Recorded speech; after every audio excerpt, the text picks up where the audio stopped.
हे friends, मैं प्रीति सोनी छत्तीसगढ़ से। हम हमेशा कल्कि जी के आने के बारे में बात करते हैं ना। और इसका काफ़ी प्रूफ भी दिया है आप लोगों को कि कल्कि जी आ चुके हैं। जैसे भविष्यवाणियों के हिसाब से देखें तो भविष्यवाणियाँ ऐसी लगती कि सारे अभी के टाइम के लिए ही सटीक बैठ रही। सारी भविष्यवाणियाँ अभी के टाइम पे अभी के टाइम के लिए संकेत कर रही है। पूरी भविष्यवाणियाँ जितनी हुई हैं जैसे अभी के टाइम के लिए हुई है। और दूसरी बात यह है कि ग्रह नक्षत्र ऐसे बन रहे हैं कि जिसमें जो है युग परिवर्तन के साफ संकेत दिखाई दे रहे हैं और कोई महापुरुष के आने का भी संकेत है। और तीसरी बात, कई संकेत ऐसे बन रहे हैं, चाहे जगन्नाथपुरी के हो, चाहे केदारनाथ के हो, बद्रीनाथ के हो, काफ़ी सारे संकेत ऐसे बन रहे हैं जो अभी की ओर ही इंगित करते हैं। इस तरीके से कई प्रूफ हमने दिए हैं और नासा भी ये बात स्वीकार करता है, दूसरे देश के लोग भी ये बात स्वीकार करते हैं कि बहुत बड़ा परिवर्तन आने वाला है। परिवर्तन के बाद से एक और बात है जो बहुत गंभीर है ना। जो एआई है वो कितना पावरफुल हो गया है, कभी कभी ऐसा लगता है वो इंसानों से भी ज़्यादा पावरफुल होगा। एआई ने क्या किया है आपको पता है? जैसे फेसबुक है ना। फेसबुक में तो हम सब हैं।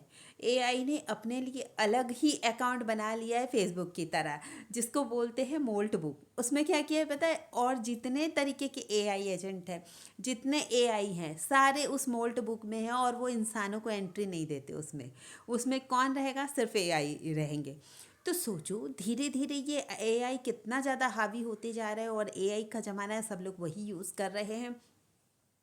तो बाद में ये कितना ज़्यादा इंसानों पर हावी हो जाएगा। जो बोलता है ना कलयुग अभी बाकी है बाकी है, तो चलो सब चीज़ छोड़ दो, प्राकृतिक आपदा भी छोड़ दो, हर कुछ छोड़ दो, ये एआई ही कोई 4,32,000 साल तक के किसी को जीने नहीं देगा। वो एक मूवी आई थी ना रोबोट जैसे, उसी तरीके से कैसे उसने रोबोट ने पूरी दुनिया पर कब्जा कर लिया था धीरे धीरे करके, वैसे ही एआई है। वो मूवी थी तो लास्ट में हैप्पी एंडिंग हो गई थी, अभी भी हैप्पी एंडिंग होगी। लेकिन इन सब से बचाएगा कौन? हम लोगों को, है ना। हम लोगों का जो हीरो है, सुप्रीम जो आने वाले हैं, जो सुपरमैन, हम लोगों के लिए जो सब कुछ है, वो तो भगवान ही है। इस मुसीबत से कौन बचाएगा? इंसान तो क्या करता है, अपने स्वार्थ के लिए मुसीबत खड़ी करता रहता है। उसको सिर्फ अपना स्वार्थ सिद्ध होना चाहिए। जो एआई बना रहा है उसने कितने पैसे कमा लिए, लेकिन ये बहुत बड़ी सोचनीय स्थिति बन रही है एआई के समय में। खुद ही वो फिर सब कुछ हैंडल करेगा। उसको कौन रिसर्च करेगा, कौन लोग उसको ठीक करेंगे, कौन लोग चलाएंगे, ये सब कुछ एआई ही डिसाइड करेगा। कभी कभी आपने भी एआई चैट जीपीटी वगैरह यूज़ किया है ना, आपको भी नहीं लगता कि कितना परफेक्ट बताता है जैसे हम किसी इंसान से बात कर रहे हैं। तो ये भी एक बहुत बड़ा खतरा हम लोगों के ऊपर मंडरा रहा है। अब भले ही लोग माने ना माने, भगवान को नहीं मानते कोई बात नहीं, है ना। दिखाई नहीं दे रहे, वो तो फील्ड की चीज़ है।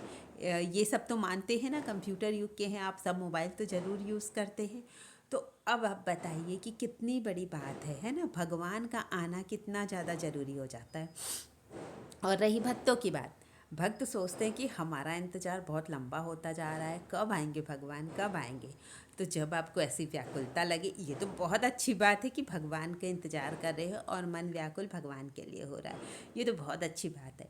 लेकिन जब भी आपको ऐसा लगे ना, आप हनुमान जी के इंतज़ार के बारे में सोचिएगा कि त्रेता युग से वो भगवान का इंतज़ार करते आ रहे हैं और आज तक भगवान का इंतज़ार कर रहे हैं हनुमान जी। तो उनकी प्रतीक्षा कितनी बड़ी है, उनके सामने तो हमारी तो बहुत मामूली सी है, उनकी तो युगों युगों की प्रतीक्षा है। तो उनकी प्रतीक्षा पूरी होगी तो फिर हमारी भी हो जाएगी। लेकिन कभी भी मन व्याकुल हो, मन बेचैन हो कि कुछ नहीं हो रहा है, तो इस बात का ज़रूर ध्यान रखिएगा, है ना। हनुमान जी का ज़रूर नाम लीजिएगा, आपको बहुत ज़्यादा सपोर्ट मिलेगा। और एक बात, मैं हमेशा जो भी भक्ति की बात करती हूँ, जिस भी बारे में आपसे बात करती हूँ, तो बस एक ही बात होता है, एक ही बात कहने का है। और मैं काफ़ी वीडियो में बोलती भी हूँ, पर एक आध वीडियो में अगर बोलना भूल जाती हूँ तो लोगों को लगता है कि ये बात मुझसे छूट गई है। कुछ भी काम करो उसमें मन का लगाना बहुत ज़रूरी है। आप कल्कि जी की भक्ति भी कर रहे हो तो मन होना चाहिए। ये बात तो मैं भी मानती हूँ। बहुत सारे लोग, हम लोगों ने भी देखा है, वो माला लेके फेरते रहते, राम राम करते रहते या कोई भी मंत्र जपते रहते, पर उनका ध्यान होता है संसार में, है ना। और हम लोगों को क्या चाहिए कि हम संसार में रहें और हमारा मन कहाँ रहे? भगवान में। लेकिन हम उल्टा ही करते हैं, मन को संसार में रख देते हैं और अपने इंद्रियों से काम करते हैं। तो ऐसा नहीं चलेगा ना।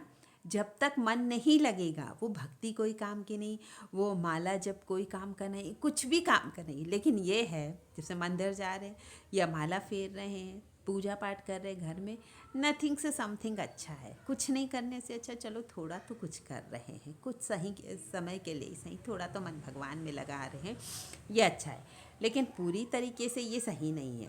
पूरी तरीके से क्या करना है आपको, मन को ही भगवान में लगाना है। इंद्रियों का कोई मतलब नहीं, ना हमारा कान शुद्ध होना जरूरी कि हम भजन कीर्तन सुन रहे या हमारा हाथ से चलो माला फेर रहे हैं, पैर से कहीं जा रहे हैं मंदिर, ये सबको शुद्ध होना, इंद्रियों को शुद्ध होना जरूरी नहीं। आप सब करिए, मंदिर जाइए, पूजा पाठ करिए, माला फेरिए, जैसे आपको जैसी इच्छा लग रही, जिसमें आपका मन लग रहा है, लेकिन उसमें मन को पूरा लगाइए, तब तो वो फलदायी होता है। जब मन ही नहीं है तो कोई मतलब नहीं है ना। कहाँ भी गया है, मन ही बंधन और मोक्ष का कारण है। मनेव मनुष्यानाम कारणम बंधन मोक्षयो, मन ही है तो सब कुछ मन को करना है, हम लोगों को नहीं। हम लोग क्या करते आए हैं आज तक के, जितना भी काम है हम लोग इंद्रियों को कराते हैं। जैसे कोई प्रवचन करता आया तो चलो वहाँ चलते हैं, थोड़े प्रवचन सुन ले तो थोड़ा हम लोगों का भला हो जाएगा। वहाँ जाके इधर उधर की बातें करते हैं, इधर उधर ध्यान रखते हैं, मन तो लगा ही नहीं। मन नहीं लगा तो आप कहीं भी चले जाइए, किसी भी बात का, किसी भी चीज़ का कोई मतलब ही नहीं है। और मन है तो आप घर में भी रहकर भक्ति कर सकते हैं। और सबसे कठिन काम होता है गृहस्थ में रहकर भक्ति करना, क्योंकि हम गृहस्थ में हैं तो हमारे साथ बहुत सारे कर्तव्य जुड़े हैं, बहुत सारी जिम्मेदारियां हैं हम लोगों के साथ, है ना। हम किसी के पत्नी हैं, बहू हैं, माँ हैं, बेटी हैं, बहन है, उसी तरीके से आप लोग भी हैं। जो भी है बेटे हैं, पति हैं, भाई है, बहुत सारे कर्तव्य हैं जो हमें करने पड़ते हैं। और अगर कोई बाहर भी काम कर रहा है और घर पे भी काम करता है तो उसका तो डबल काम हो जाता है। और कई लोगों के पास इतनी सारी जिम्मेदारियां, तो अब कैसे भक्ति करे। तो कोई बात नहीं, इतनी सारी जिम्मेदारियों को निभाते ही करना क्या है, भक्ति कोई कठिन नहीं है, सिर्फ आपको मन को लगाना है। आप ऑफिस में हैं, कुछ काम भी करें, कुछ नहीं, मन से भगवान को याद कर लीजिए, यही तो भक्ति है। इसी भक्ति को हम बार बार रिपीट करते हैं ना, तो देखिएगा एक परमा आनंद मिलने लगता है, इतना ज़्यादा आनंद आने लगता है। मैंने बताया ना, एक अंदर से खुशी महसूस होती है। हम लोगों को लगेगा पता नहीं ऐसा क्या कर लिया जो इतना ज़्यादा मन खुश है ना। बहुत ही ज़्यादा अच्छा लगने लगता है जब हम भगवान से जुड़ते जाते हैं। कोई भी प्रॉब्लम है तो अब आदत हो गई है, तो हम क्या करते हैं, जैसे कोई भी प्रॉब्लम है या अच्छा हो रहा है, बुरा हो रहा है, जो भी है, भगवान आप देख लेना, मुझे कुछ नहीं पता। बस सब भगवान के ऊपर छोड़ दो, अच्छा बुरा सब। ये नहीं कि बुरा बुरा छोड़ दो, अच्छा भी छोड़ दो, बुरा भी छोड़ दो। तो क्या होता है, तुरंत मन हल्का हो जाता है। और एक बात अच्छी तरीके से आप गांठ मान लीजिए कि जो भी होना है, जैसे भी होना है, पूर्व निश्चित है, वही आपके साथ होगा। कुछ अलग नहीं होगा, कुछ नया नहीं होगा ना। आप एक तिनका भी बदल नहीं सकते, जो अगर आपके भाग्य में लिखा के आया है तो वो आपके साथ होके रहेगा। तो हम फिर भक्ति क्यों करें, क्योंकि मन को शुद्ध करना है, भक्ति हमारे हाथ में। इससे कुछ संसार में नहीं बदलेगा, इससे हम बदलेंगे। लेकिन जो हम लोगों के साथ होना लिखा है वो हो के रहेगा, हम चाहे कुछ भी कर ले, है ना। लेकिन धीरे धीरे क्या होता है, हम मन से खुश हैं। जैसे अभी क्या है, बहुत बड़ी कोई खुशी की बात मुझे पता चल गई है ना। मान लो कि हम इस हिसाब से सोच सकते हैं, मैंने कॉलेज में टॉप किया है, एकदम हाईएस्ट मेरे ही मार्क्स से पूरे छत्तीसगढ़ में। तो इससे क्या होगा, इस टाइम पे आके कोई मुझे टेंशन देगा या कोई अपनी टेंशन बताएगा तो मैं टेंशन लूँगी क्या? बिल्कुल नहीं ले सकती, मुझे तो अलग ही खुशी है। तो ये सुख और दुख क्या है, सिर्फ मन के ही सोच है। मन को डाइवर्ट कर लो ना, तुरंत आपका दुख खत्म। मन डाइवर्ट कर लो, तुरंत दुख शुरू हो जाता है ना। जैसे आपके साथ कोई अच्छा हो रहा है, आप फालतू बात सोचो, सब ने मुझे विश किया, मान लो कि हमारा बर्थडे, सब ने विश किया या सब ने मेरे साथ अच्छा किया, सिर्फ एक ही इंसान नहीं किया, वही बुरा है, वही बुरा है। हम बुरे इंसान को पहले देख लेते हैं, बुराई हमारे हम पहले ढूंढ लेते हैं, क्योंकि ये ह्यूमन नेचर है कि हमको बुराई पहले दिखती है।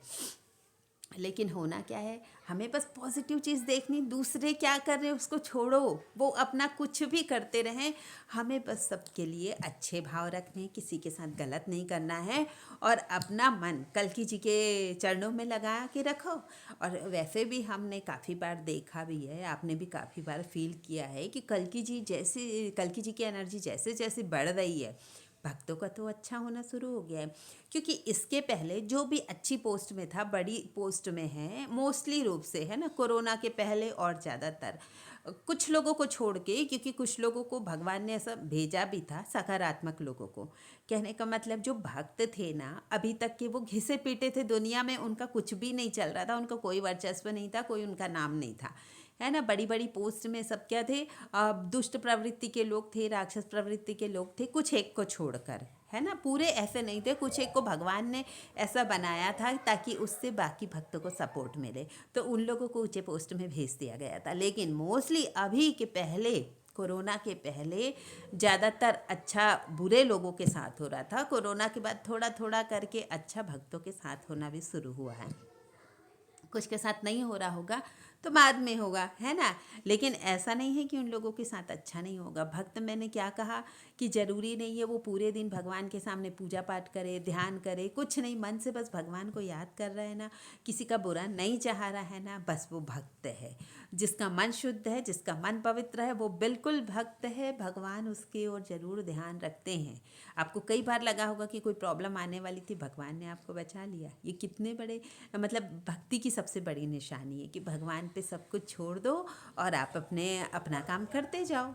अगर आपको मेरी बात सही लगती है, अगर आपको मेरी बात सच्ची लगती है, तो लाइक कमेंट शेयर ज़रूर कीजिए, और जो नए हमारे चैनल पर, वो हमारा चैनल सब्सक्राइब ज़रूर करें। Thank you friends.